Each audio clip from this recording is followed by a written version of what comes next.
ওই আওয়ামী লীগ আজকে দিল্লিতে বসে ষড়যন্ত্র করছে যে বাংলাদেশে এই বিজয়কে ভণ্ডুল করে দিতে।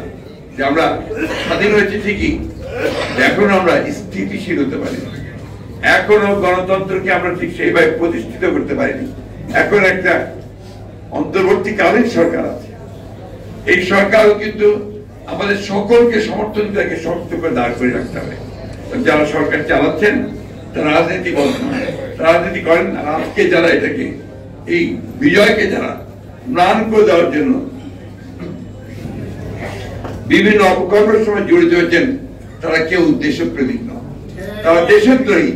তাদেরকে আপনাদের রুখে দিতে হবে, তাদেরকে আপনাদেরকে পরাজিত করতে হবে আরেকটি সংগ্রামের মধ্য দিয়ে।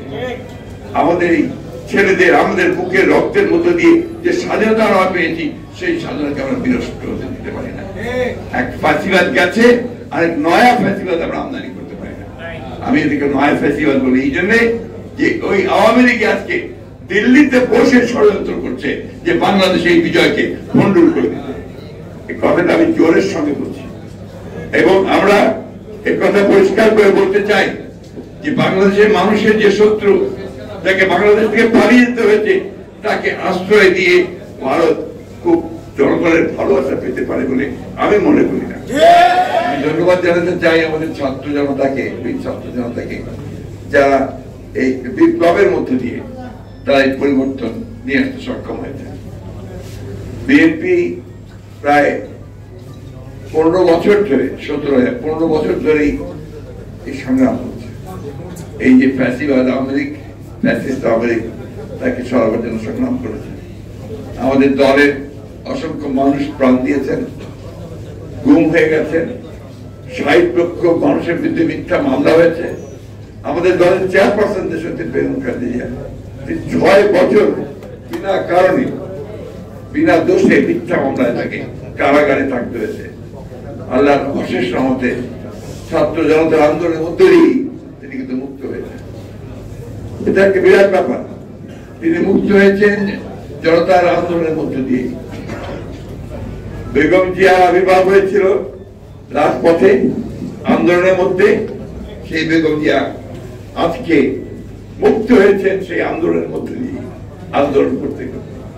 এই জন্য আমি সবসময় আমার কাছে মনে হয় যে বেগম জিয়ার যে অবদান এই দেশের শুধু নয়, সমগ্র পৃথিবীতে আমি বলি যে গণতন্ত্র প্রতিষ্ঠার যে সংগ্রাম, সেই সংগ্রামে তার নাম স্মরণ করে লেখা থাকে। অনেক ত্যাগ তিতিক্ষার বিনিময়ে, অনেক মায়ের অশ্রু, অনেক ভাইদের আমাদের রক্তকে রক্তধারা এই দিয়ে কিন্তু আমরা দ্বিতীয়বার স্বাধীনতা লাভ করেছি। ফ্যাসিবাদের হাত থেকে নিজেকে বেরিয়ে আসতে সক্ষম হয়েছি। তার জন্য আমাদের সন্তানেরা প্রাণ দিয়েছে, আমাদের ভাইয়েরা প্রাণ দিয়েছে, অনেকে স্বামী হারিয়েছেন, মা হারিয়েছেন, সন্তান হারিয়েছেন। এই যে ত্যাগ, এই ত্যাগকে যেন আমরা সব সময় মনে রাখতে। আমাদের ছেলেরা আমাদেরকে নতুন কিছু শিক্ষা দিয়েছে, এটা আমাদের নেওয়া উচিত। যে আমরা যখন আন্দোলন বুকের রক্ত দিয়ে, আপনাদের নিশ্চয়ই মনে আছে সাইডের দৃশ্য, যে বন্দুকের সামনে, রাইফেলের সামনে হাত তুলে দাঁড়িয়ে আছে যে আরো করো গুলি, আরো করো। একটা গুলি আসছে, আবার আরেকজন এগিয়ে আসছে। 4 তারিখে 5 তারিখের কথা মনে করেন, যে সমুদ্রের ঢেউয়ের মতো মানুষ আসছে, ছাত্ররা আসছে। আমি বর্ণনা করতে পারবো, আমি খুব আবেগাপ্লুত হয়ে যাই। সে 1970 সালে 71 সালে দেখেছি, আর দেখলাম যেন মনে হলো এই আন্দোলন, এটাকে আপনার কখনই ভোলার নয়। আমি অনুরোধ করবো যে আমরা স্বাধীন হয়েছি ঠিকই, এখন আমরা স্থিতিশীল হতে পারি, এখনো গণতন্ত্রকে আমরা ঠিক সেইভাবে প্রতিষ্ঠিত করতে পারিনি। এখন একটা অন্তর্বর্তীকালীন সরকার আছে, এই সরকারও কিন্তু আমাদের সকলকে সমর্থন দিয়ে শক্ত করে দাঁড় করে রাখতে হবে।